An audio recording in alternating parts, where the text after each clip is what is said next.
ॐ जवाकुसुमशङ्काशं कश्यपयं महद्युतिं दन्तारिं सर्वपापग्न प्रणतस्मै दिवाकर दिव्यशङ्खतुषारावं क्षीरदानवसम्भव नमामि शशिनं भुक्तशम्भो मुकुरभूषणं धरणी गर्भसम्भूतं विद्युत्पुञ्जसमप्रभं कुमारं शक्तिहस्तं च लोहिताङ्गं नम्यं प्रियङ्गुकलिकाश्यामं रूपेण पतितं बुधं सौम्यं सर्वगुणोपेतं नमामि शशिनं सुतं देवतानां ईशिनं च गुरुं कनकसन्निभं वन्दे भुक्तं त्रिलोकेशं तं नमामि बृहस्पतिं हेमकुन्दमिनालाभं दैत्यानां परं गुरु सर्वशास्त्रप्रवक्तारं भार्गवं परमहं नीलाञ्जय चयपकं रविशुनं महाग्रहं छायागर्भसम्भूतं वन्दे भक्तशनिश्चरम् अर्धकायं महाघोरं चन्द्रादित्य विमर्दकं सिंहिकाया सुतं रुद्धं तं राहुं परमहं पलाशधूमशङ्काशं तारग्रह विमर्दकं रुद्रं रुद्रत्तकुरुं तं केतुं प्रणमहं ॐ शिरो मे पातु मत्तण्ड कपलं रोहिणीपति मुखमुङ्गारक पातु कंठस्थ शशिनन्दनं बुद्धिं जीव सदा पातु हृदयं विगुनन्दन जठरं च शनि पातु दिव्यं मे दितिनन्दन पादकेतु सदा पातु बारा सर्वाङ्गमेव च तृतीय अष्टो देशमन्तु नक्षत्राणि बाबुसुधा अंशराशि सदा पातु जोगच्छ सूर्यमेव च गुज्जं लिंगं सदा पान्तु सर्वे ग्रहा शुभप्रदा। ओम शांति ओम शांति ओम शांति। তো সনাতন অ্যাস্ট্রোলজিক্যাল কোচিং সেন্টার অনলাইন জ্যোতিষ শিক্ষা দ্বিতীয় ব্যাচ ক্লাস নাম্বার 5। তো 5 নাম্বার ক্লাসে আপনারা দেখতেই পাচ্ছেন যে টপিকস রয়েছে বিষয় আয়ু রেখায় আয়ু বিচারের কৌশল। তো এটা পামিস্ট্রি ক্লাস, যদিও আয়ু রেখায় আয়ু বিচারের কৌশল। তো এই আয়ু বিচার করতে গিয়ে আমাদের যে যে দিকে নজর রাখতে হবে সেই দিকগুলোকে কিন্তু নোট নিতে হবে। তো আমাদের কোন দিকে নোট নিতে হবে? যে একটি জাতকের আয়ু বিচার করব, আমরা ধরে নিলাম যে আয়ু রেখা এটি কিন্তু আয়ু রেখা। এটা আমরা চিনি যে বৃদ্ধাঙ্গুলের গোড়া থেকে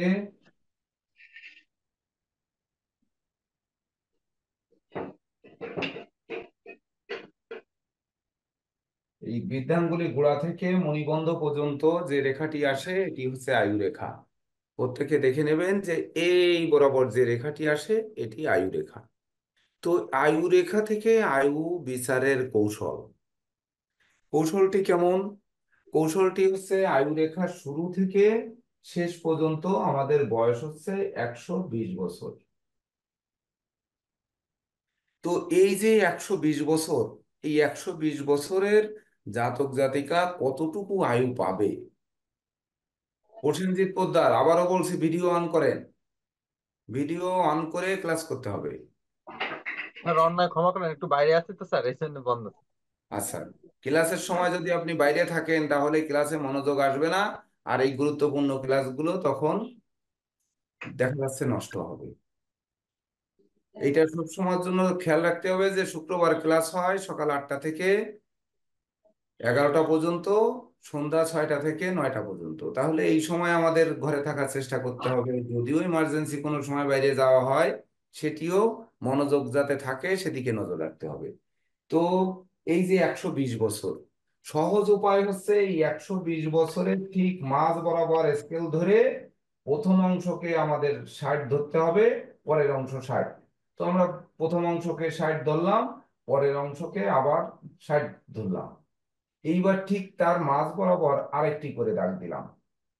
তাহলে প্রথম অংশ 30, তারপরের অংশ এই 60, তারপরে 90, তারপরে 120। এইটাকে আমরা স্কেল ধরে আবার এই 30কে 30-এর মাঝ বরাবর 15 করতে পারি, 15-র এই 60-এর মাঝ বরাবর হচ্ছে আমরা 45 করতে পারি, তারপরে 75 করতে পারি 90-এর মাঝ বরাবর, তারপরে হচ্ছে 120-এর জায়গায় 105 করতে পারি আমরা এর মাঝ বরাবর রেখা টেনে। কিন্তু এখানে কিন্তু আমার প্রশ্ন রয়েছে, যে প্রশ্নের উত্তর আপনাদেরই খুঁজতে হবে। অর্থাৎ যখন খুঁজতে হবে তখন কিন্তু আপনারা প্রকৃত জ্যোতিষ গবেষক হবেন। যে একটি জাতক তার আয়ু রেখা রয়েছে পরিপূর্ণরূপে, সেই জাতকের তার স্বাস্থ্যগত ব্যাপারে, বিশেষ করে আয়ু মানে দেহটা পরিবর্তন করবে। তো এই দেহটা তার চলে যাবে, কিভাবে যাবে? সেটি কি দুর্ঘটনায় পড়ে মৃত্যু হবে, নাকি ধরেন বিষ পানে মারা যাবে, নাকি ধরুন সেই ব্যক্তি আহ গলায় রশি দিয়ে মারা যাবে, না দুরারোগ্য ব্যাধিতে মারা যাবে, না ধরুন সে হয়তো ঋণগ্রস্ত হয়ে, ক্ষতিগ্রস্ত হয়ে, দুর্বিষহ যন্ত্রণা নিয়ে, মনোকষ্ট নিয়ে সে দেখা যাচ্ছে নির্বাসনে যে জীবন নষ্ট করবে। যেমন আপনারা জাপানের সুইসাইড স্কোয়াড নামে একটি গুগলে সার্চ দিলে দেখতে পাবেন যে সুইসাইড একটি পাহাড় বা জঙ্গল। ওই জঙ্গলে কেউ গেলে আর ফিরে আসে না। মানুষ যখন মনের কষ্টে, দেখুন ঘরে হয়তো অশান্তি, দাম্পত্য জীবনে অশান্তি, বা ধরুন সন্তান নিয়ে মনোকষ্ট, তাদের নিয়ে জীবন চলছে না, তো এই যে অবস্থানের ভিতর মানুষ গৃহছাড়া হয়ে যাচ্ছে, হয়ে সেই জঙ্গলে গিয়ে নিজেকে আত্মসমর্পণ করছে যে আমি নীরব জায়গায় যে মরবো, এমন ভাবে মরবো যে দুনিয়ার কেউ টের পাবে না। তো এই যে স্রষ্টা লিখেছেন যে কার মৃত্যু কোন ভাবে হবে, সেটি আমাদের খুঁজে বের করতে হবে। এই বিশেষ করে সনাতন অ্যাস্ট্রোলজিক্যাল কোচিং সেন্টারে আমরা ক্লাস করব, ক্লাস করে আমরা এটিকে খুঁজে বের করব। তো খুঁজে বের করার জন্য তখন কিন্তু আমাদের প্রয়োজন হবে, পাশে দেখুন একটি হরোস্কোপ তৈরি করা আছে। হরোস্কোপ মানে ঘর তৈরি করা আছে। এই ঘরটি আপনাদের তৈরি করতে হবে। তৈরি করার পরে আমাদের দেখতে হবে, আমরা কিন্তু জানি যে আমাদের যেটি লগ্ন পড়বে, সেই লগ্ন থেকে আমরা বিচার করব কি, এটি কিন্তু সেই নোটগুলোতে যেতে হবে তখন। তাহলে আমরা একটি হরোস্কোপ কিন্তু এখানে তৈরি করা খুবই আবশ্যকতা হয়ে পড়েছে, অর্থাৎ দরকার। না হলে আমরা কিন্তু দেখে আসতে পারতেছি না যে তার মৃত্যুটা কোন দিক থেকে হবে। বুঝতে পেরেছেন? যদি এটুকু বুঝতে পেরে থাকেন, তাহলে আমাদের একটি হরোস্কোপ তৈরি করার দরকার। তো সেই হরোস্কোপটি তৈরি করার জন্য সনাতন অ্যাস্ট্রোলজিক্যাল কোচিং সেন্টার কোনো নির্দিষ্ট হরোস্কোপ নেয় না। সেটি কি করে, কারো একজন বলবে জন্ম তারিখ, একজন বলবে জন্ম মাস, একজন বলবে জন্ম সাল, একজন বলবে জন্ম সময়, একজন বলবে জন্মের জেলার নাম। এভাবে আমরা একটি হরোস্কোপ তৈরি করব। তো প্রথমে একজন বলুন, একটি জন্ম তারিখ বলুন। 12 স্যার, 12। 12। আর একজন বলুন একটি মাস, জানুয়ারি থেকে ডিসেম্বর পর্যন্ত যে কোনো একটি মাস। স্যার মার্চ স্যার মাস। জুন মাস নেন। হ্যাঁ,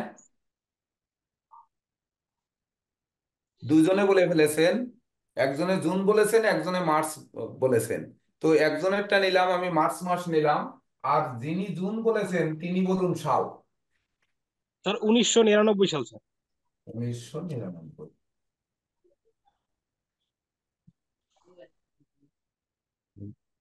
আছে তিন মাস কোনো বন্ধ, তার থেকে আমরা সামনে নদী এবং এসে নাই, তাহলে তার জন্য। আর আমার সাথে কথা বলা যাবে পড়াশোনা, আজকে আজকে কথা বলা যাবে না, কালকে কথা বলবো। ঠিক আছে? আর জল দিতে হবে। তো আর একজন বলুন সময়। আর শোনো, আরেকটা জিনিস শুনে দাও। ওই স্যার 12টা।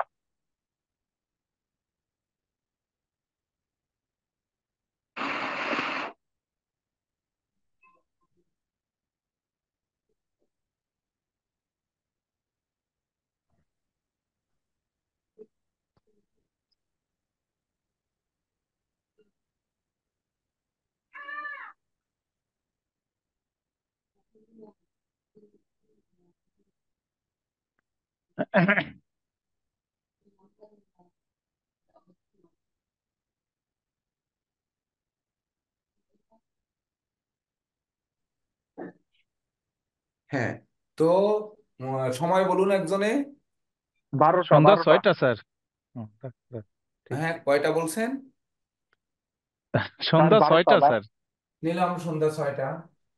6। নেন স্যার। এইবার জন্মস্থান বলুন আরেকজনে।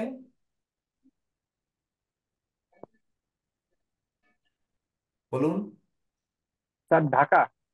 ধরলাম ঢাকা। এইবারে এই প্ল্যানেটটি বের করুন। কে বের করতে পারবেন দ্রুত?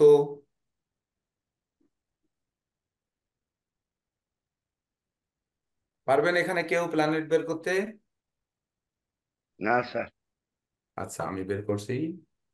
হচ্ছে আপনার 12/3/03/1999 হচ্ছে 6 PM।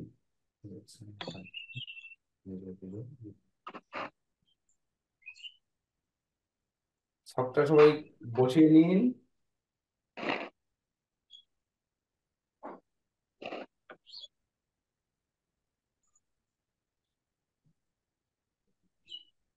মেষে লিখুন শনি,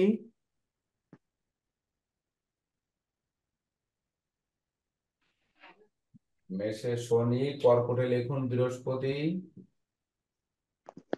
তারপরে তুলায় লিখুন মঙ্গল, তারপর হচ্ছে ধনুতে চন্দ্র, কেতু লিখুন মকরে, তারপরে রবি লিখুন কুম্ভে, তারপরে মিনে ও সরি, এইটা রাহু হবে। কর্কটে রাহু, আর হচ্ছে মিনে বৃহস্পতি শুক্র বুধ। বৃহস্পতি শুক্র বুধ।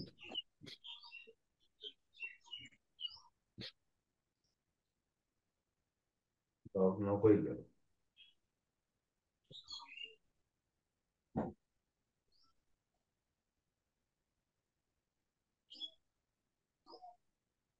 লগ্ন হচ্ছে সিংহ লগ্ন। এই হচ্ছে আমরা প্ল্যানেটটি তৈরি করলাম। প্রয়োজনে আমরা এখানে নক্ষত্রটি লিখে নেব। নক্ষত্রটি হচ্ছে চন্দ্র পূর্বাষাঢ়া নক্ষত্রে আছে।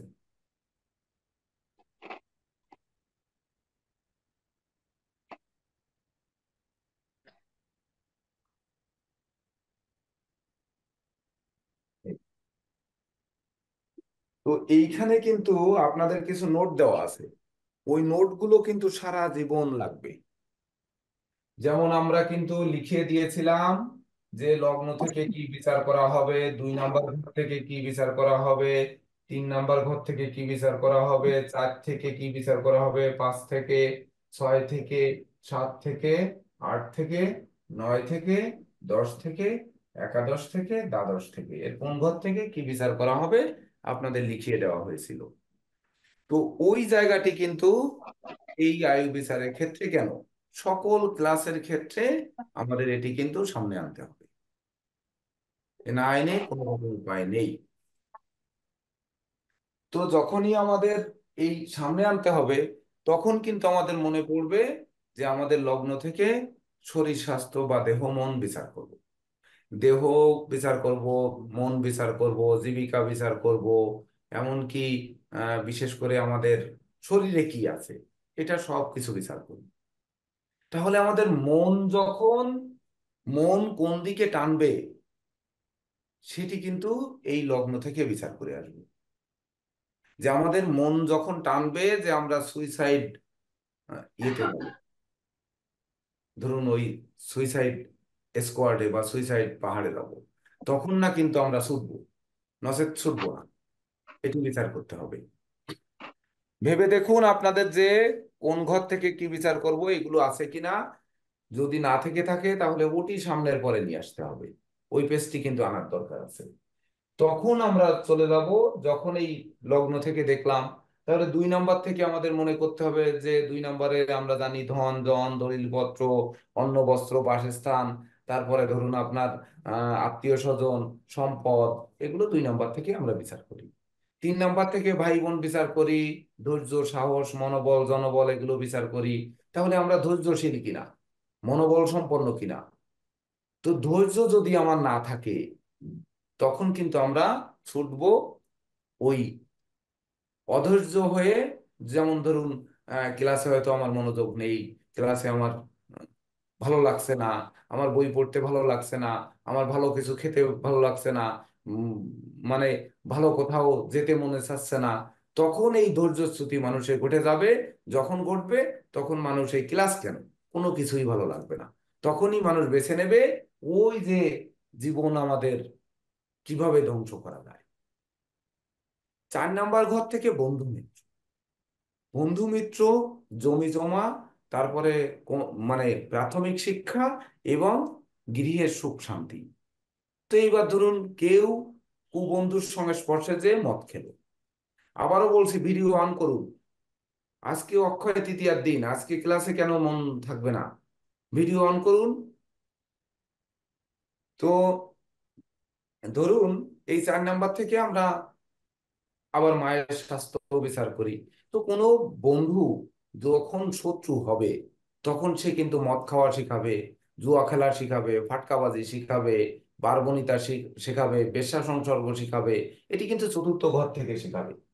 যখন চতুর্থ ঘর পাপস্থ হবে, তখন সেই লোক কিন্তু ধরুন প্রচুর নেশা করবে। আমরা কিন্তু দেখি যে দুর্গাপূজায় একটা ভালো দিন, বিসর্জনের দিনে একটু আনন্দ ফুর্তি করি।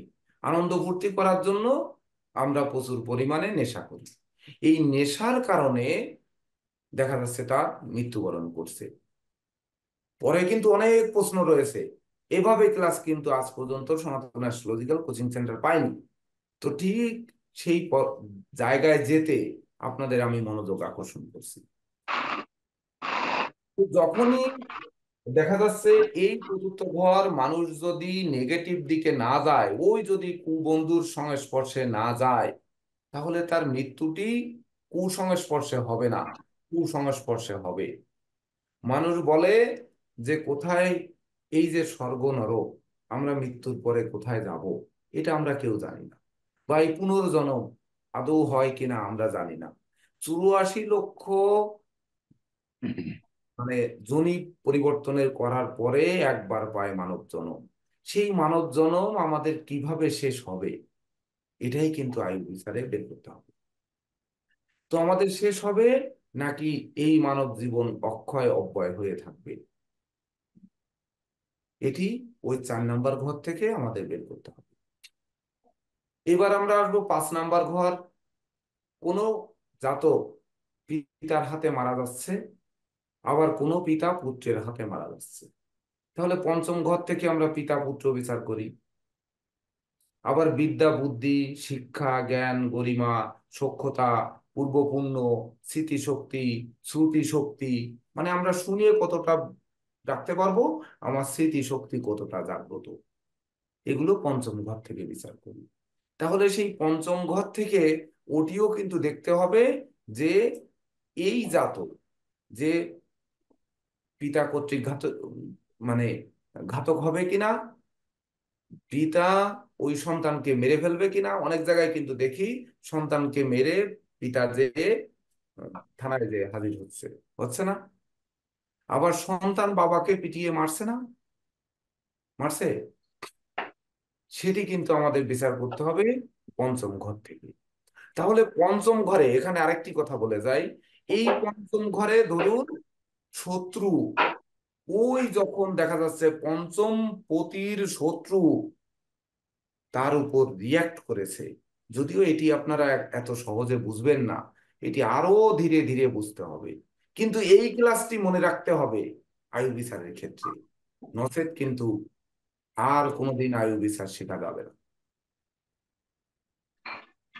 তখন এই পঞ্চমপতি, পঞ্চম ভাবপতি বা পঞ্চম পতি গ্রহ সে যদি পাপস্থ হয়, পাপদৃষ্ট হয়, পাপযুক্ত হয়, তখন না সে দেখা যাচ্ছে ওই যে যদি সন্তান কারক হয়ে থাকে, সন্তানের হাতে মৃত্যু, যদি পিতৃকারক হয়ে থাকে পিতার হাতে মৃত্যু, এমন কিছু ঘটে যেতে পারে।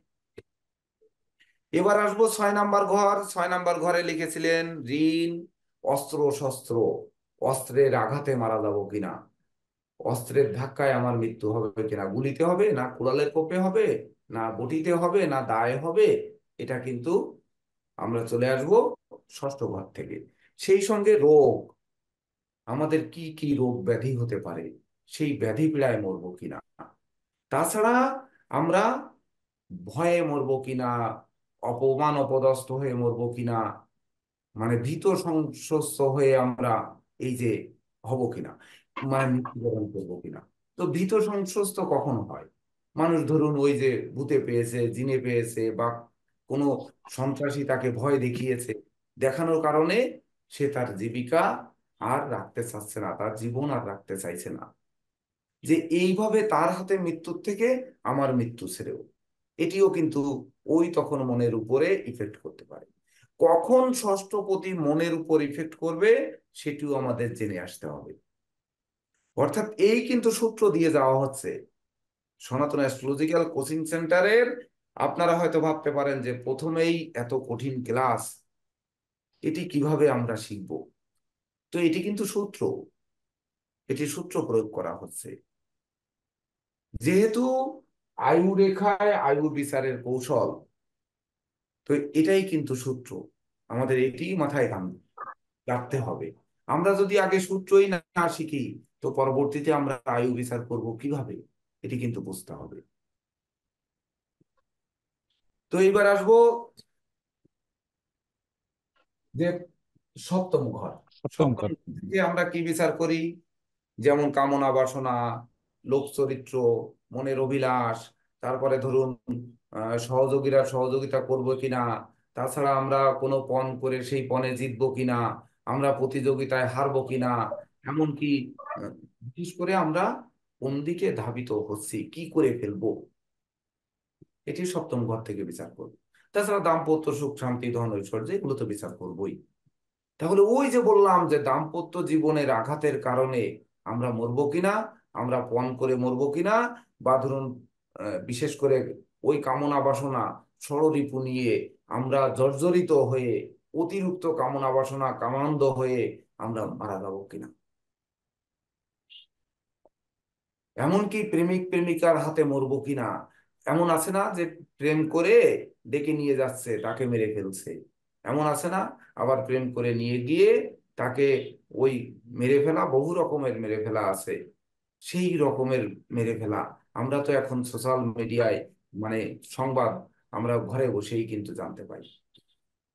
তো এই যে ঘরে বসে জানতে পাই, কত রকমের মৃত্যু জানতে পাই, সেটি কিন্তু এই সপ্তম ঘর থেকে বিচার করতে হবে।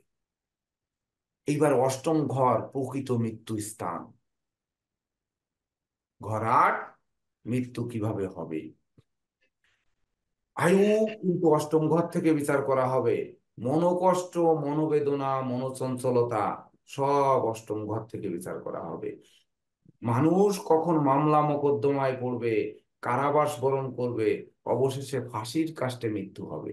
ওই ফাঁসির কাষ্ট কি, সে স্বেচ্ছায় ফাঁসি দিয়ে মরবে গলায় দড়ি দিয়ে, নাকি সে তার ওই রাষ্ট্রীয় শোকে, মানে রাষ্ট্রীয় রোষানলে তার মৃত্যু হবে। এই যে আপনারা কয়েকদিন আগে দেখলেন একটি শিল্পী রাষ্ট্রের বিরুদ্ধে গান গেয়েছে, তার জন্য তার ফাঁসি হয়েছে, এটি কিন্তু আমরা দেখেছি, অনেকেই দেখেছেন মনে হয়। তো এই যে মৃত্যু, এটি কেন তার ফাঁসি হলো? ফাঁসিতে মৃত্যু হবে না কাশিতে মৃত্যু হবে? মানে আমরা কাশতে কাশতে এভাবে মৃত্যু হবে, না ফাঁসির কাশতে মৃত্যু হবে?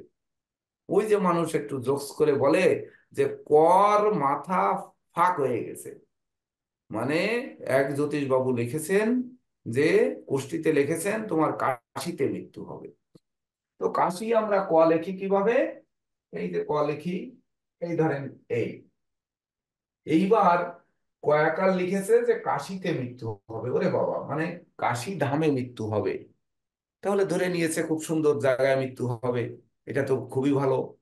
কিন্তু পরবর্তীতে দেখা গেল ওনার ফাঁসিতে মৃত্যু হয়েছে। এই তা কয়াকার আর ফয়াকার, তখন ওই জ্যোতিষবাবুর কাছে যখন যাওয়া হলো যে আমাদের মৃত্যুটা তো কাশিতে হওয়ার কথা ছিল এই কুষ্টিতে, কিন্তু এনার তো ফাঁসির অর্ডার হয়ে গেছে।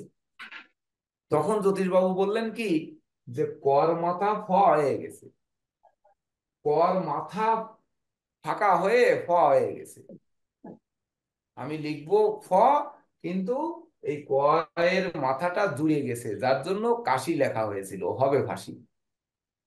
এইটা বললে কি আজকালকার যুগে মেনে নেবে কেউ? বলেন মেনে নেবে? হ্যাঁ? মানবে না। তুমি ক লিখেছো সে জায়গায় ফ হয়ে গেছে, এটা কিন্তু মানবে না। আমাদের বের করতে হবে যে সনাতন অ্যাস্ট্রোলজিক্যাল কোচিং সেন্টারের যে সূত্র দিয়েছে, সেই সূত্রের মাধ্যমে আমাদের বের করতে হবে কাশিধামে মৃত্যু না ফাঁসিতে মৃত্যু, এটি বের করতে হবে। এটি 8 নম্বর ঘর থেকে বিচার করা হবে। এইবার আয়ু বিচারের ক্ষেত্রে 9 নম্বর ঘর। 9 নম্বর ঘর হচ্ছে পিতা মাতা গুরুজন, তপস্যা, ধর্ম, তারপরে জ্ঞান গরিমা, এমনকি জীবনের ভাগ্য। তো ওই যে কাশিধামে মৃত্যু হবে, তীর্থধামে মৃত্যু হবে, নাকি আমার নর্দমায় পড়ে মৃত্যু হবে, ভাগ্যে কি লেখা রয়েছে? আমি বিমান দুর্ঘটনায় মরবো, না বাস দুর্ঘটনায় মরবো, না স্বাভাবিক মৃত্যু হবে আমার দেবালয়ে বা দেবগৃহে, এটি 9 নম্বর ঘর থেকে বিচার করতে হবে। মৃত্যুটি সবাই চায় যে জন্ম হোক যথাযথ, কর্ম হোক ভালো, আর মৃত্যুটি কিন্তু সেই মানুষকে স্মরণ করে রাখে। অর্থাৎ স্মরণীয় মৃত্যু হবে, অবিস্মরণীয় মৃত্যু হবে, না কলঙ্কময় মৃত্যু হবে, ধর্মস্থলে মৃত্যু হবে, না আমার মৃত্যু ওই বিশেষ করে নর্দমায় হবে, এটি বিচার হবে কিন্তু আমাদের ওই 9 নম্বর ঘর থেকে। এবার 10 নম্বর ঘর, কেউ অফিস আদালতে মারা যাচ্ছে, কেউ ব্যবসা করতে করতে সেখানে মারা যাচ্ছে। দেখা যাচ্ছে আমার পেশায় অ্যাস্ট্রোলজি শিক্ষা দেওয়া, এখন আমি এখানে শিক্ষকতা করছি, হঠাৎ করে ঢলে পড়ে আমি মারা যাই। এই যে কর্ম ব্যবসা স্থলে লোকটি মারা যাবে কিনা, কর্ম ব্যবসার জন্য ছুটতে ছুটতে মারা যাবে কিনা, সেই সঙ্গে বিশেষ করে তার যে সকল জাতক জাতিকারা, অনেক সময় দেখা যায় ওই যে আমরা সিনেমায়ও দেখি, বাস্তবেও আমরা নিউজ পেয়েছি, যে ধরুন পুরস্কার নিতে গেছে, সেই বিজয়ের বর্মাল্য পরতে গিয়েই তখন সে হার্ট অ্যাটাক করেছে। এমনকি আমরা দেখেছি শিল্পী স্টেজে গান গাচ্ছে, গান গাইতে গাইতে উনি ওখানে মারা গেছেন। এমনকি শ্রীমতী, না ইন্দিরা গান্ধী নয়, ওই যে রাজীব গান্ধী, রাজীব গান্ধীকে মারা হয়েছিল ফুলের মালা গলায় দিয়ে, তার ভিতর বোমা ই করে, মানে বোমা সেট করে। তো এটি কিন্তু আমরা জানি, বা এই যে ঘটনাগুলো ঘটে বিশেষ করে কর্মস্থলে, ব্যবসা স্থলে, কর্ম চলাকালীন, ব্যবসা বাণিজ্য চলাকালীন, এই যে মৃত্যু, এই মৃত্যুটি কিন্তু 10 নম্বর ঘর থেকে বিচার করা। এবার আসবো 11 নম্বর ঘর। 11 নম্বর ঘর হচ্ছে প্রাপ্তি। ওই যে 10 নম্বর ঘরে বললাম যে আমরা যখন বিজয়ের মালা দেব সেই মুহূর্তে সে মারা যাবে কিনা, ওটা হচ্ছে আমার পাওয়া, যে আমার পুরস্কার দেওয়া হচ্ছে, গলায় পুরস্কার পরানো হচ্ছে, সেই মুহূর্তে আমরা মারা যাচ্ছি কিনা, এটি বোঝাবে প্রাপ্তি। 11 ঘর। আমি পাওনা টাকা চাইতে গেলাম, কার বাড়ি? হয়তো প্রদীপ কুমার মন্ডল, উড়িষ্যা, ওনার বাড়িতে। ওনার বাড়িতে আমি ওনার কাছে 10টি টাকা পাবো, আমি চাইতে গেলাম, চাইতে গেলে উনি টাকা দিল না, উনি কুড়াল দিয়ে কোপ দিয়ে ওখানে আমাকে মেরে দিল। এই যে চাইতে গিয়ে বা প্রাপ্তির ক্ষেত্রে আমার মৃত্যুকে আমি ডেকে নিয়ে আসলাম, এটি 11 নম্বর ঘর থেকে বিচার করা।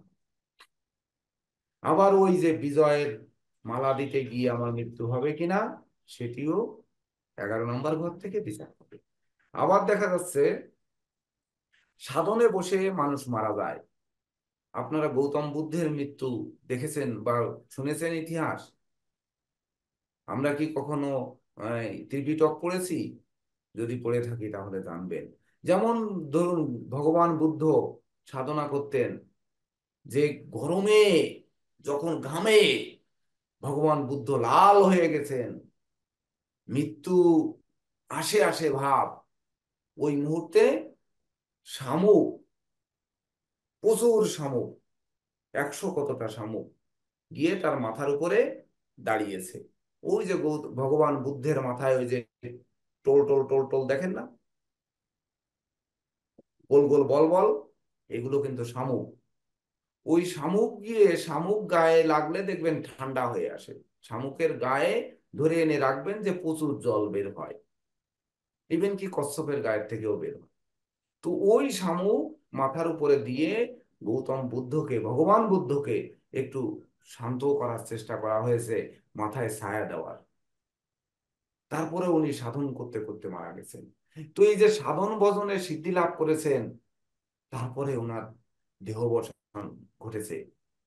তো কারা সাধন ভজনে থাকতে মারা যাবে, কারা বিদ্যালয়ে মারা যাবে, কারা শিক্ষালয়ে মারা যাবে, সেই সঙ্গে বিশেষ করে কারা ওই জ্ঞান গরিমা আহরণ করতে গিয়ে মারা যাবে, কারা দেখা যাচ্ছে বিবাহের যে মালা বদল হচ্ছে ও সময় মারা যাবে, কাদের আত্মীয় স্বজনদের সাথে একগ্রতায় মিলন মেলা চলছে সে সময় মারা যাবে, আবার দেখা যাচ্ছে কারা ওই আয় করতে করতে মারা যাবে। এগুলো সব ওই প্রাপ্তি, মানে যত চাওয়া, জীবনের যত প্রাপ্তি, ওই প্রাপ্তির ক্ষেত্রে কারা মারা যাবে, এটি 11 নম্বর ঘর থেকে বিচার করতে হবে। সর্বশেষ 12, ঘর নাম্বার 12, স্যার সেটি ভিডিও হচ্ছে দেখা যাচ্ছে না স্যার, আপনার দেখতে পাচ্ছি আমার, না। দেখতে পাচ্ছেন না? হ্যাঁ স্যার দেখতে পাচ্ছি। আপনার ওখানে তাহলে একটু নেটের প্রবলেম আছে মনে হয়। দেখেন তো 12 নম্বর ঘর থেকে হচ্ছে মোক্ষ, মুক্তি। আমাদের মুক্তি কোথায়, কিসে হবে মুক্তি? আমরা বন্দি দশায় মারা যাবো কিনা, ওই যে রিমান্ডে নেওয়ার পরে পুলিশ রিমান্ডে লোক মারা যাচ্ছে, এটি কিন্তু ঘটছে। ধরুন পদে পদে ক্ষতিগ্রস্ত হচ্ছে, সেই ক্ষতি হতে হতে মারা যাচ্ছে। আবার দেখা যাচ্ছে পাপ কাজে লিপ্ত হয়েছে, পাপে মারা গেছে। দাম্পত্য বন্ধুত্ব বিচ্ছেদ, অংশীদারি বিচ্ছেদ, সকল কিছু যন্ত্রণা সহ্য না করতে গিয়ে মারা যাচ্ছে। দুঃখ দৈন্য দারিদ্র্যের কষাঘাতে থেকে মানুষ মারা যাচ্ছে। এই যে মৃত্যুগুলো 12 নম্বর ঘর থেকে বিচার করা হবে। আমরা কখন পাপ করে মারা যাচ্ছি, কখন পুণ্য করে মারা যাচ্ছি, কখন আমরা ক্ষতিগ্রস্ত হয়ে মারা যাচ্ছি, কখন আমরা কিভাবে মারা যাচ্ছি, এটি কিন্তু বিচার করা হবে 12 নম্বর ঘর থেকে। এখন আমার কথা হচ্ছে, এটি কিন্তু সূত্র। যদি বলেন যে স্যার এতগুলো সূত্র মনে রেখে কি আমরা তার মৃত্যু বিচার করব? আমার আপার ডিপ্লোমার যে সকল শিক্ষার্থীরা আছেন তারা অবশ্য বলছেন যে আমাদের আয়ু বিচারে ক্লাসটি কিন্তু হয়নি। এবার আমার যদি আয়ু বিচারে ক্লাস নিতে হয়, তাহলে সেই শিক্ষার্থীদের সেই জায়গা পর্যন্ত আমি কিন্তু নিতে পারিনি। আমি কিভাবে ক্লাসটি দিব? অর্থাৎ একটি বছর ক্লাস দিয়ে আমি আমার শিক্ষার্থীদের আয়ু বিচার শেখানোর পর্যায়ে নিতে পারিনি। এত কঠিন হচ্ছে আয়ু বিচার শিক্ষা, সেই ক্লাসটি দিতে পারি। তাহলে এই সূত্রগুলো একটু মনে মনে ভেবে দেখুন, যে এই সূত্রগুলোকে অ্যাপ্লাই করে আমাদের জেনে শুনে বুঝে তারপর আসতে হবে আয়ু বিচারে। ঝট করে বলে ফেললাম আয়ু রেখায় ছেদ, আয়ু রেখায় ফাটা কাটা, এখানে অর্থাৎ এই 30 থেকে 60-এর মধ্যে তার আয়ু রেখা কাটা রয়েছে, এই সময় তার মৃত্যু হবে। মৃত্যুটা কিভাবে হবে সেটি কি আমরা জানবো যদি এই সূত্র অ্যাপ্লাই না করতে পারি? ওটি বলতে পারবো? এবার টিটু বাবু একটু কথা বলেন, বলেন। না স্যার, এটা যদি আমরা এই যে আজকে একটা সুন্দর সবাই আমরা ক্লাস করলাম স্যার, আয়ু বিচার করতে গেলে এই চক্রটা যেহেতু সবটাই আমাদের জীবনের, তাহলে আমাদের জীবনের শুরু থেকে শেষ পর্যন্ত প্রতিটি কর্ম, প্রতিটি কাজের উপরই আয়ু বিচারটা নির্ণয় করতে হয়। তো এখানে স্যার আমার একটা ছোট্ট প্রশ্ন রয়ে গেল, হুম। এই লগ্ন থেকে, নেটাল চাল থেকে যে আমরা আয়ু বিচার করব, তাহলে যে আমাদের যে যে কর্ম রাশি অনুসারে যে কর্ম, তার উপর কি নির্ভর করবে না? আমাদের নেটাল চার্টে দেখা গেল আমাদের মৃত্যু কাঠে আসে, তো এটা আমাদের যে মূল তথ্য, জীবনের মূল গঠনগত তথ্য লগ্ন, এই যে রাশি অনুসারে যে বর্তমান ট্রেন্ড গুলি ঘুরছে, আমরা যে কর্ম করছি, তার উপরে কি স্যার কিছু কাটবে না? তার উপরে স্যার কি কিছু ডিবেট করবে না? আমাদের ন্যাটাল চার্টে পূর্বজন্মের ভাগ্যটা পূর্বজন্মের ফল যদি বিচার করি, তো ওই ভাগ্যের উপর ডিপেন্ড করে যদি বসে থাকি, আর আমাদের ন্যাটাল চার্ট যতই খারাপ হোক, আমরা এই রাশি অনুযায়ী যদি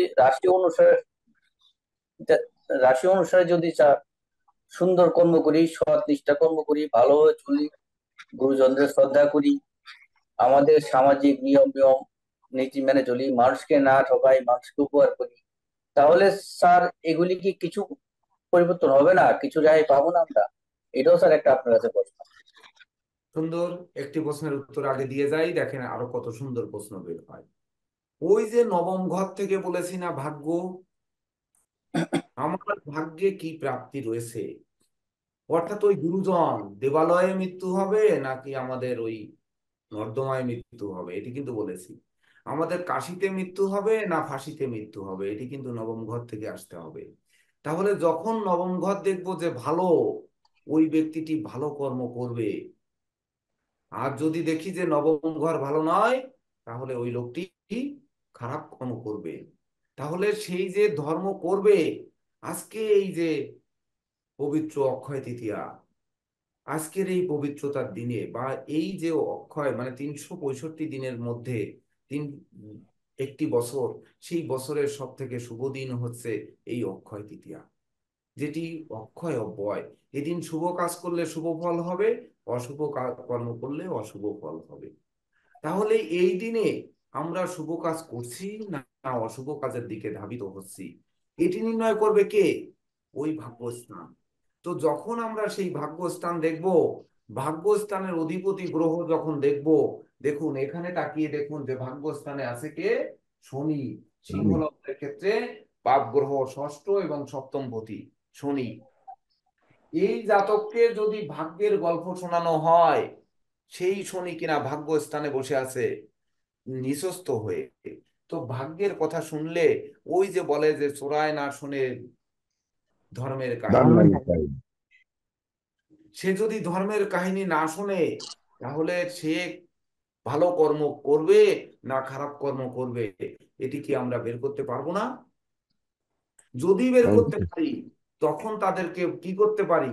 আমরা সাজেস্ট দিতে পারি যে গুরুজনকে শ্রদ্ধা ভক্তি করো, গুরুজনের পায়ে তোমাকে সঁপে দাও, তুমি আহ হয়তো প্রতিদিন 1 অধ্যায় করে গীতা পাঠ করো, বা ধরুন যার যার ধর্মগ্রন্থ পাঠ করুন, যারা ইসলাম ধর্মাবলম্বী আছেন তারা কোরআন শরীফ পাঠ করুন, যারা বুদ্ধিস্ট আছেন ত্রিপিটক পাঠ করুন, সেই সঙ্গে সৃষ্টির সেরা জীব মানব সেবা করুন। মানে মানুষের সেবার উপরে কোনো ধর্ম নেই, তো সেটি করুন। এভাবে করে করে আমরা যেন সেই দৈবের আকর্ষণ করার চেষ্টা করি। ওই পথগুলো যখন তার খুলবে, তখন তার ওই যে আয়ুর যে বাধা, ওই বাধাটাকে সে কাটাতে পারবে। তখন কি দেখতে হবে? আমাদের এই জাতকের এই যে নবম ভাবে শনি বসে আছে, ভাগ্যভাবে ভাগ্যবতী মঙ্গল কোথায় বসে আছে? এই মঙ্গল তৃতীয় ভাবে বসে আছে। সে কে দৃষ্টি দিয়েছে? শনি দৃষ্টি দিয়েছে। এগুলো এখন বুঝবেন না, কারণ হচ্ছে আমি আপার ডিপ্লোমায় যখন একটি বছরের পরেও আয়ুর ক্লাস দিতে পারিনি, তখন না কিন্তু আমি সংকল্প করেছি যে জ্যোতিষের যত সূত্র আছে সেগুলো আপনাদের আগে দিব, তারপর হচ্ছে ক্লাস শুরু হবে, মানে ফলিত জ্যোতিষে আমরা পদার্পণ করব। এই ভুলটি কিন্তু আমার আগের ব্যাচে ছিল, সেটি আমি শুধরে নেওয়ার চেষ্টা করেছি। আমি ঠিক আছে। আজ কয়েকদিন ধরে সংকল্পবদ্ধ ছিলাম যে অক্ষয় তৃতীয়ার দিন একটু শুক্রবার পড়েছে, যদিও আমার একটি নোটিশ দিলে ধরেন আপনারা জানতেন, শিক্ষার্থীরা আরো বেশি উপস্থিত হতেন, কিন্তু আমি যদি পারিনি। তথাপিও আমার প্রার্থনা এবং আমার বিশ্বাস যে আপনারা ভিডিও দেখে এই সূত্রগুলোকে লিখে নেবেন। যখন লিখে নেবেন বা এই সূত্রগুলোকে গুরুত্ব দেওয়ার চেষ্টা করবেন, যারা দেবে তারাই শুধুমাত্র আয়ু বিচার শিখবে, আর যারা দেবে না তারা আয়ু বিচার শিখবে। এটা হচ্ছে কথা। তো তখন আমাদের দেখতে হবে যে এই জাতকের হাতে শনির অবস্থান কেমন। যদি বোঝা যায় যে শনির অবস্থা খারাপ, এই শনি ভাগ্যস্থানে বসে আছে নিঃস্ত হয়ে, তখন তার শনির রোষানলে তার ধরুন তার ধর্মপথ থেকে বিচ্যুত করে দিল বা বিচ্যুত করে দিল। কারণ এই যে নবমপতি আর চতুর্থপতি মঙ্গল তৃতীয় ভাবে থেকে শনি দৃষ্টি দিল, তো মঙ্গলের সঙ্গে শনির কোনো শত্রুতা নেই, কি ওই সরি, মঙ্গলের সঙ্গে শনির শত্রুতা নেই, কিন্তু শনির সঙ্গে মঙ্গলের শত্রুতা রয়েছে। ওই যে সূত্রটুকু কিন্তু আপনাদের দিয়ে দেওয়া হয়েছে, কোন গ্রহ কার সঙ্গে শত্রুতা করবে, এটি কিন্তু ছবি তুলে আপনাদের দিয়ে দেওয়া হয়েছে আপনাদের ওই ফেসবুক গ্রুপে। তো তখন শনির সঙ্গে মঙ্গলের শত্রুতা রয়েছে, কিন্তু মঙ্গল শনিকে শত্রু মনে করে না। তাহলে কি হলো, একজন শত্রু মনে করে আর একজন করে না। এটি গবেষণা করতে হবে যে আপনারা আমাকে শত্রু মনে করলেন বা দেশ আমাকে শত্রু মনে করলো, কেন মনে করলো? ভাবুন যে কেসিপাল এতগুলো জ্যোতিষ তৈরি করে যাচ্ছে, সঠিক করছে না ভুলভাল করছে সেটা দেখবে না, ও জ্যোতিষ তৈরি করে যাচ্ছে, অনেক জ্যোতিষের পেটে লাথি মারছে, অর্থাৎ অনেক জ্যোতিষের উপার্জনের পথ বন্ধ করছে, মেরে দাও। হিমাংশু মিত্র, আপনার থেকে সাউন্ড আসছে, মিউট করুন, ভিডিও অন করুন। তো দেখুন, ওই যে বিবেচনা, ওই যে বিবেক, ওই বিবেক যদি জাগ্রত না হয়, তাহলে তো মানুষ তার সঠিক জায়গায় যাবে না। যে এটি যে শিক্ষা দেওয়া হচ্ছে সুশিক্ষা না কুশিক্ষা, এটি যতক্ষণ বিচার না করতে পারবেন ততক্ষণ আপনাদের মনোযোগ কিন্তু আসবে না যে এই সনাতন অ্যাস্ট্রোলজিক্যাল কোচিং সেন্টার আসলে কি শিক্ষা দিচ্ছে। বুঝাতে পারছি আপনাদের? পারছেন স্যার, অন্তত হাতটা জাগাবেন। আর পারছেন আপনাদের স্যার। অন করতে বলা হয় মানে আপনারা ক্লাসে মনোযোগ আছেন না অন করে রেখে বাসায় ঘুমাচ্ছেন? এই ভিডিওগুলো যেহেতু সোশ্যাল মিডিয়ায় ছেড়ে দেওয়া হয়, একদিকে হচ্ছে আপনাদের প্রচারণা হয়, আপনারা এই প্রতিষ্ঠান থেকে শিখছেন। যদি সুশিক্ষা নিয়ে থাকেন গর্বের সাথে বলতে পারবেন যে আমরা সুশিক্ষা নিয়েছি, আর যদি কুশিক্ষা নিয়ে থাকেন তাও অন্তত বলতে পারবেন যে আমি এখান থেকে খারাপ শিক্ষা নিয়েছি, সেটি এই জায়গা থেকে। আপনারা এই প্রচার জীবনেও করতে পারবেন। বুঝতে পেরেছেন? তো তখন এই জায়গায় যখন ওই 12 নম্বর ঘরের কথা বললাম, 12 নম্বর ঘরে রাহু বসে আছে, ওই রাহু 12 নম্বর ঘর কি বলছে, সেই হাতে রাহুর ক্ষেত্রটি কেমন আছে ওটি দেখতে হবে। রাহুর ক্ষেত্র থেকে কোন রেখা বেরিয়ে আয়ু রেখাকে কাটলে আমরা পড়বো যে সেই জাতকের ওই সময় দুর্ঘটনা ঘটবে, ওই সময় কোনো আঘাত পাবে, ওই সময় সে কোনো না কোনো ভাবে বিপর্যস্ত হবে। এটি কিন্তু আমরা পড়ব। যখন হাতের রেখা আমরা বিচার বিশ্লেষণ করব, তখন কিন্তু আমরা পড়ব যে রাহুর ক্ষেত্র থেকে রেখা এসে আয়ু রেখাকে ক্রস করেছে। এই যে মিউট করুন, শুনুন, এখন শোনার দিন। বুঝলেন? আমরা বইতে পড়বো যে রাহু অ্যাটাক করেছে আয়ু রেখাকে, রাহুর থেকে রেখা এসে অ্যাটাক করেছে শিরো রেখাকে, রাহু থেকে রেখা এসে অ্যাটাক করেছে ভাগ্য রেখাকে, কেটে দিয়েছে ভাগ্য রেখাকে। তাহলে তার ভাগ্যে মৃত্যু রয়েছে না তার মাথায় আঘাতে মৃত্যু রয়েছে? শিরো মানে মাথা, শির, তো মস্তকে আঘাতে মৃত্যু রয়েছে না তার ভাগ্যেই মৃত্যু ছিল? আপনারা বলবেন যে অমুক বাড়ি দিয়ে মেরে দিয়েছে তাকে, ওরে মৃত্যুটা কি তার মাথায় বাড়ি দিয়ে যে মেরে দিয়েছে ওটি কি তার কপালে লেখা ছিল ওইখানে, নাকি তার প্রকৃত ওইখানে মৃত্যু হয়েছে ওই রাহুর আক্রোশে? তখন কিন্তু ওই ভাগ্যস্থান দেখতে হবে, ভাগ্য রেখা দেখতে হবে। আর ওই যে রাহু রেখা এসে যে আমার কেটে দিল শিরোরেখা বা ভাগ্য রেখা, কোন বয়সে কেটে দিল সেটি কিন্তু দেখতে হবে। যখন আমরা দেখব তখন কিন্তু বের করব যে শিরোরেখার কত বছর বয়সে গিয়ে ওই রাহু রেখা আঘাত করেছে। অর্থাৎ পর্যায়ক্রমে কিন্তু শিরোরেখার বয়স বের করা হবে, ক্লাস দেওয়া হবে, হৃদয় রেখার বয়স বের করা ক্লাস দেওয়া হবে, ভাগ্য রেখারও বয়স বের করা ক্লাস দেওয়া হবে। এই রেখার সব কিন্তু প্রত্যেকটা রেখার ক্লাস আপনারা পাবেন। তো কত বয়সে ভাগ্যের সেই নির্মম পরিহাস আমার জীবনে ঘটবে, সেটি কিন্তু ওখান থেকেই আমাদের বের করা হবে। তাহলে এবার ভেবে দেখুন যে সূত্রের গুরুত্ব কোথায়, কেন আমরা সূত্র অ্যাপ্লাই করব, কেন আমরা এখানে আয়ু বিচারের কৌশল আগে জানবো, কৌশল জানবো না আগে আয়ু বিচার করে ফেলবো। তাহলে যদি আগেই বিচার করে ফেলেন তাহলে হাতের রেখার বই বাজারে কিন্তু ফুটপাতে প্রচুর রয়েছে, এটা ফুটপাতেও পাওয়া যায়। আর বইয়ের দোকান নেই এমন জায়গায় কেউ বসবাস করে না, আর সেখানে একটি হাতের রেখার বই পাওয়া যাবে না এমন কোন মানে থানা শহর আছে বলে আমার মনে নেই, মানে আমি মেনে নেব না। তাহলে সেখান থেকে একটি বই কিনে আয়ুরেখা বিচার করে আমরা কিন্তু জ্যোতিষ শিখতে পারি। আমার কথা হচ্ছে যে সনাতন অ্যাস্ট্রোলজিক্যাল কোচিং সেন্টারের শিক্ষার্থীরা কি শিক্ষা নিচ্ছে, আর ওই বাজার থেকে বই পড়ে তারা আয়ু বিচারের কি শিক্ষা নিচ্ছে, এটি কিন্তু আমাদের কম্পেয়ার করতে হবে, বাজিয়ে দেখতে হবে, তারপরে বিচার করতে হবে, গবেষণা করতে হবে, বুঝতে হবে, এবং ধীরে ধীরে মানব জাতির উপর তার প্রতিফলন ঘটাতে হবে। আপনারা হয়তো ভাবছেন স্যার এতক্ষণ ধরে ক্লাসেই পদার্পণ করলো না, খালি বকবক করলো, হয়তো ভাবতে পারেন।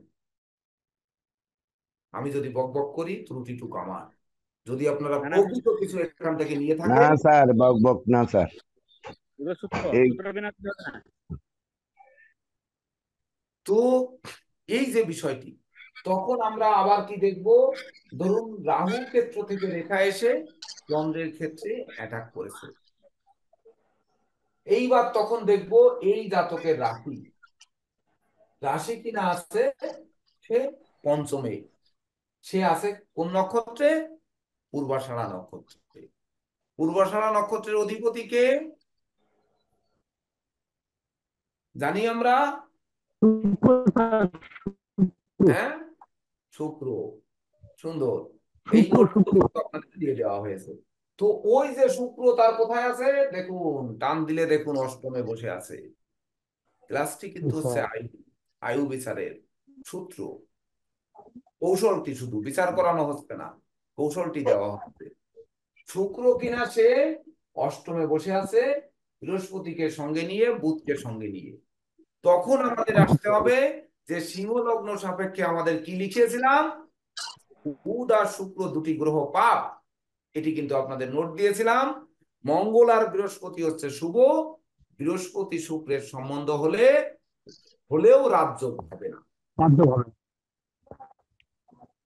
তাহলে যখন বৃহস্পতি শুক্র সম্বন্ধ করেছে রাজযোগ হবে না, যখনই রাজযোগ হবে না, তাহলে ওই যে বুধ আর শুক্র পাপ, তখন কিন্তু বুধ আর শুক্র এক ঘরে আছে, এরা পাপ ফলই দেবে অষ্টম ঘরে।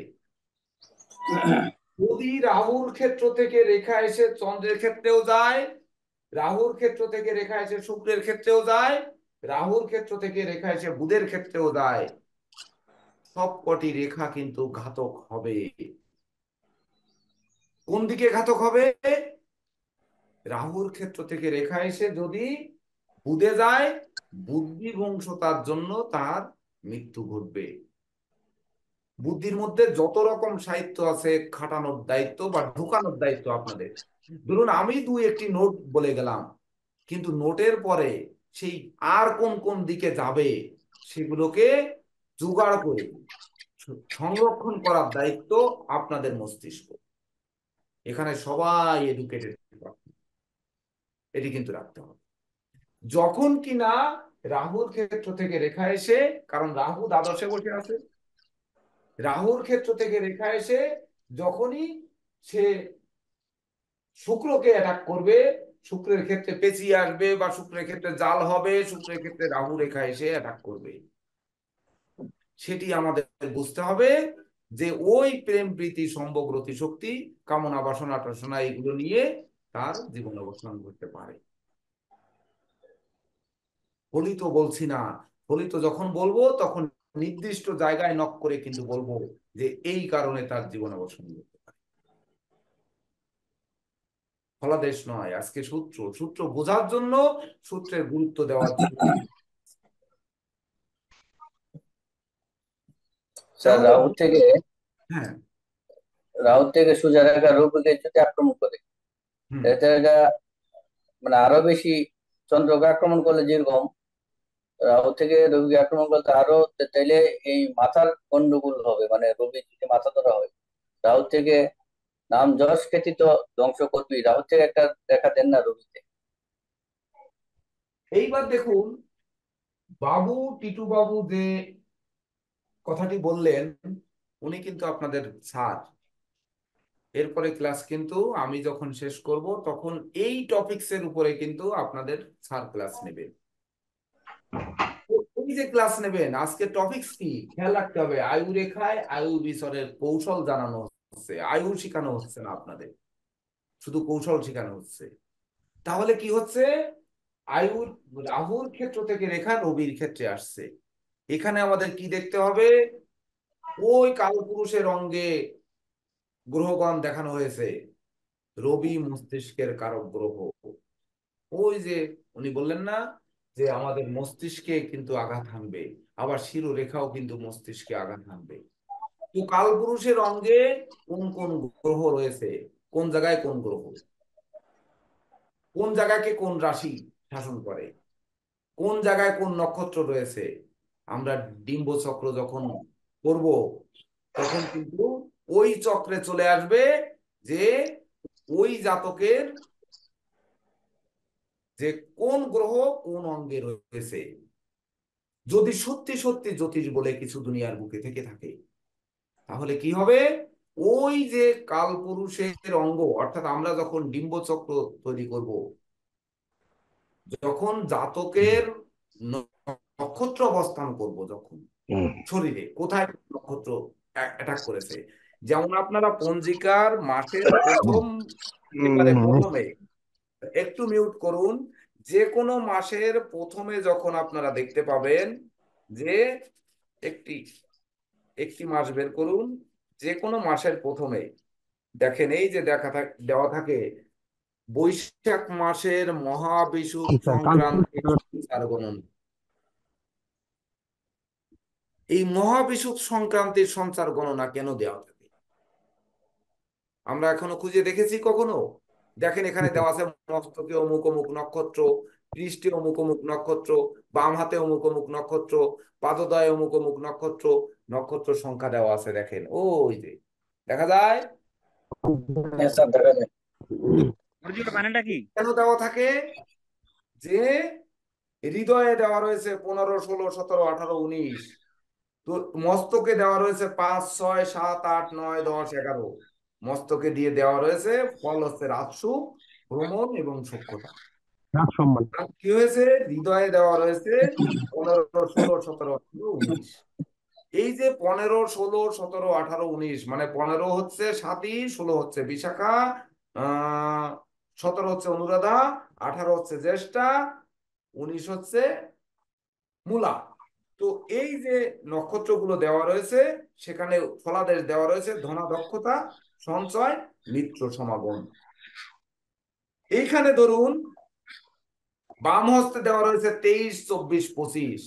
23 নাম্বার হচ্ছে ধনিষ্ঠা, 24 নাম্বার হচ্ছে কি, 24 নাম্বার হচ্ছে শতভিষা, 25 নাম্বার হচ্ছে পূর্ব ভাদ্রপদ।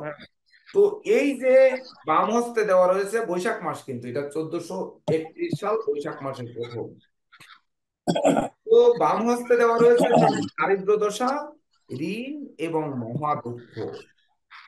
তাহলে কি হচ্ছে, বৈশাখ মাসে 23, 24, 25 নাম্বার নক্ষত্র তার দারিদ্র দশা দিচ্ছে, অর্থাৎ ধনিষ্ঠা নক্ষত্র, শতভিষা নক্ষত্র এবং পূর্ব ভাদ্রপদ নক্ষত্র। এই তিনটি নক্ষত্র তাকে দারিদ্র দশা দেবে, ঋণগ্রস্ত করবে, মহা দুঃখ দেবে।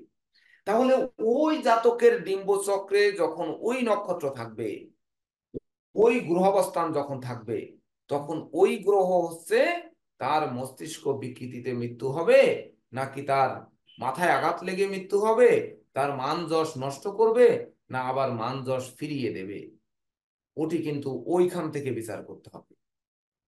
একটির সঙ্গে আরেকটি লিঙ্ক, ওই যে মানুষ বলে যে একটি জাতকের একটি কুষ্টি।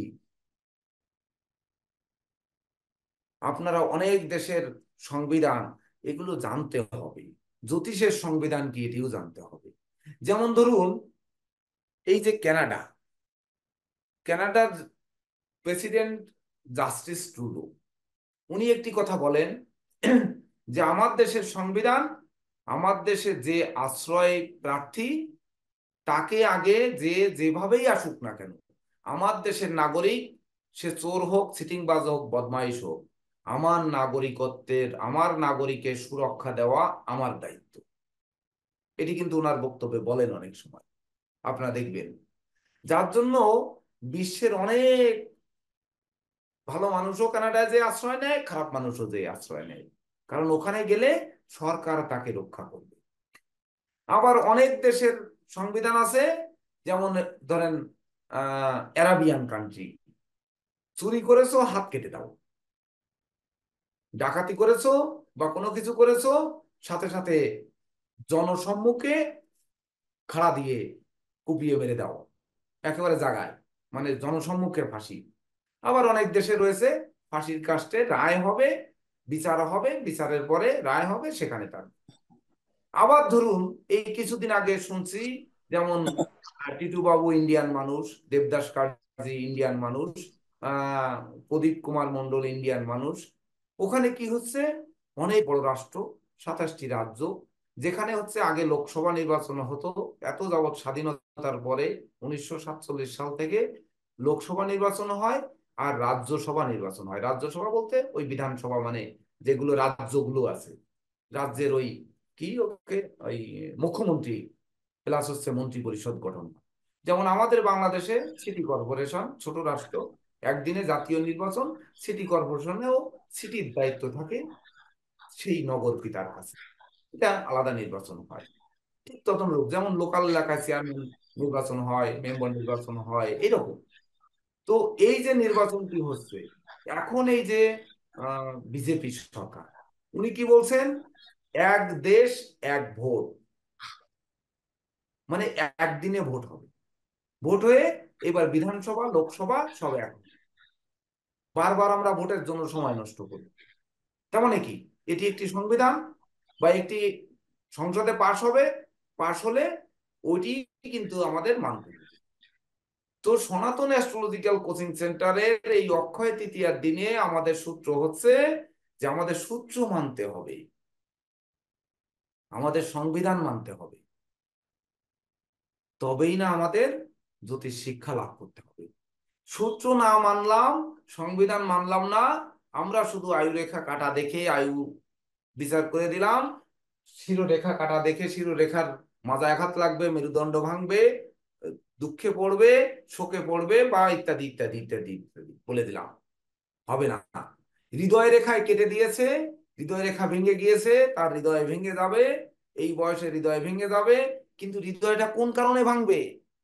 আপনারা শিক্ষার্থীরা কষ্ট দেবেন, সন্তানরা কষ্ট দেবে, বাবা কষ্ট দেবে, ভাই বোন কষ্ট দেবে, না আমার পার্টনাররা কষ্ট দেবে, না আমার ভক্তরা কষ্ট দেবে, না আমি সংসার থেকে কষ্ট পাবো, সেই কারণে হৃদয় ভাঙবে, সেই কারণে আমরা ওই জাপানের সুইসাইড জঙ্গলে যাবো। ভাবতে হবে, বুঝতে হবে, জানতে হবে, তবেই না আপনাদের পার্থক্য তৈরি হবে যে এই সনাতন অ্যাস্ট্রোলজিক্যাল। স্যার, আমি একটা কথা বলতে চাচ্ছি। বলেন।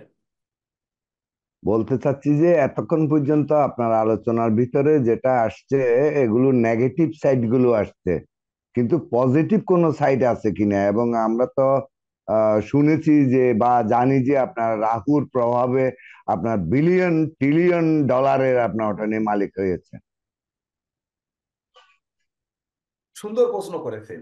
আজকের ক্লাসটি কি, টপিকস লক্ষ্য রাখতে হবে। ক্লাস হচ্ছে আয়ু, তাহলে আয়ু বিচারের কৌশল, আয়ু বিচার নয়, আয়ু বিচারের কৌশল, ধনদাতা গ্রহ ওই যখন বলে গেছি যে 2 নাম্বার ঘর থেকে ধন বিচার করা হবে, আর হচ্ছে মানে 11 নাম্বার ঘর থেকে প্রাপ্তি বিচার করা হবে। ওই 11 নাম্বার ঘরে যদি ধরুন শুভ রাহু দৃষ্টি দেয়, রাহু কিন্তু ধন ঐশ্বর্য দেবে। ধনভাবে যদি শুভ রাহু দৃষ্টি দেয় বা শুভ অবস্থান করে, তাহলে সে কিন্তু ধন সম্পদ পাবে। কিন্তু নেগেটিভ কথা কেন আসছে? আয়ু মানে মৃত্যু, মৃত্যু তো একটা নেগেটিভ। ওই নেগেটিভ দিয়েই কিন্তু মানুষ মৃত্যু বরণ যখন করে, সেই মুহূর্তে সেই জাতকই চায় আর 1 মিনিট আমি যেন বেঁচে যাই, 1টা মিনিট আমার এই দুনিয়ার বুকে কাজ বাকি রয়ে গেছে, এটি ভাবে না? ভাবে ভাবে। তাহলে সেই ক্লাসের সূত্র দেওয়ার সময় রাহু ধন দিচ্ছে, ওটা তো ধন সম্পদের ক্লাসের সময় হবে, ওটি ভাগ্য রেখার ক্লাসের সময় হবে, যে ভাগ্য কি করছে। রাহু ভাগ্যকে অ্যাটাক করলে ভাগ্য নিভে যাবে না ভাগ্য চমকাবে, সেটি কিন্তু ভাগ্য রেখার ক্লাসের সূত্র দেওয়ার সময় হবে। তারপরে বিচার বিশ্লেষণ হচ্ছে আপনাদের উপর ন্যস্ত থাকবে। ঠিক আছে স্যার। বুঝতে পেরেছেন? সবাই কি বুঝছেন তো? হ্যাঁ গুরুজি, ভালো হচ্ছে, হ্যাঁ, ভালো হচ্ছে। সবাই বুঝতে পেরেছেন? স্বপন বাবু যে প্রশ্নটি করেছেন, সেই প্রশ্নের মাধ্যমে আমি যে উত্তরটি দিলাম, এই উত্তরটি কি সবার কাছে গ্রহণযোগ্য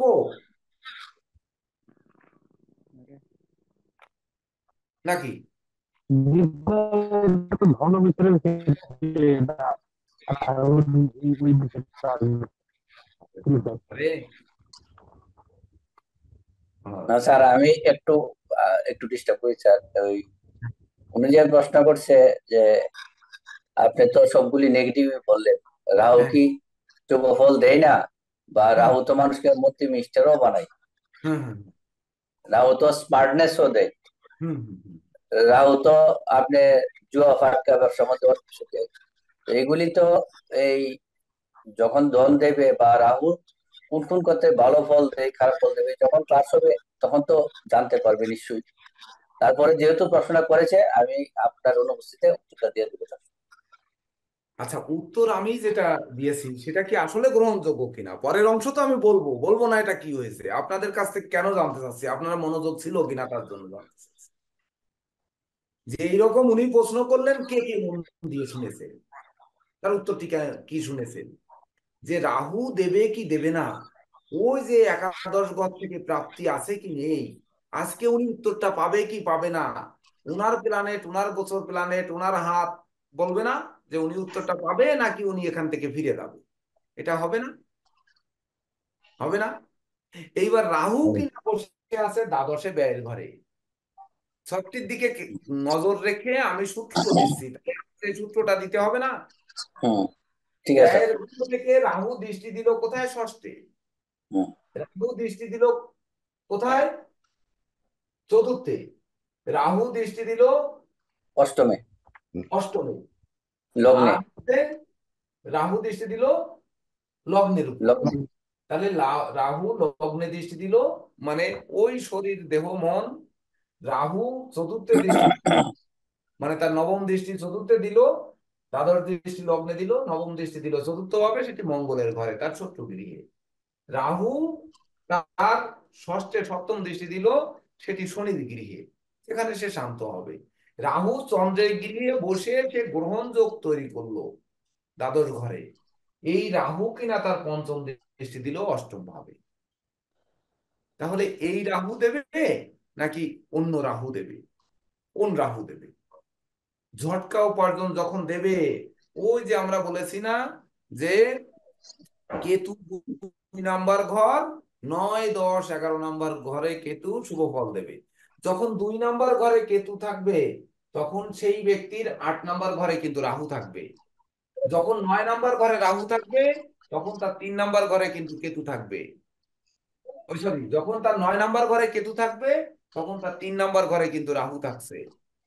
যখন 10 নাম্বার ঘরে কেতু থাকছে, তার 4 নাম্বার ঘরে কিন্তু রাহু থাকছে।